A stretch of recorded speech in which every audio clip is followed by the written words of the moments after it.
Season ছাড়াও যে কাঁঠাল খাওয়া যায় সেটা অবশ্য অনেকেরই জানা নাই। তো এই কাঁঠালটা হচ্ছে আমার ভাইয়ার জন্য রেখে দেওয়া হয়েছিল। আমার ভাইয়া দেশের বাইরে থাকে। ডিপ ফ্রিজে রেখেও যে কাঁঠাল খাওয়া যায় সেটা আমি আগে জানতাম না।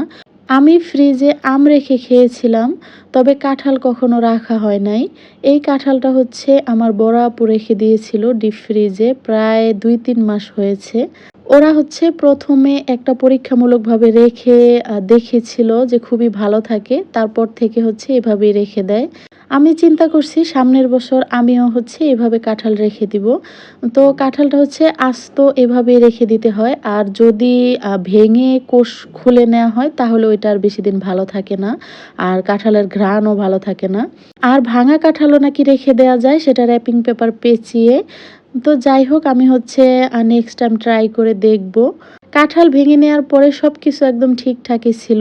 তো কাঁঠালটা ভাঙতে একটু দেরি হচ্ছিল, কারণ এখনো হচ্ছে বরফ ঐরকমভাবে ছাড়েনি। দেখতে পাচ্ছেন পুরো ভিজে যাচ্ছিল। মিষ্টি ঘ্রাণ সবকিছু একদম ঠিকঠাকই আছে। তবে শক্ত কাঁঠাল একটু নরম হয়ে গেছে, গালা কাঁঠালের মতো।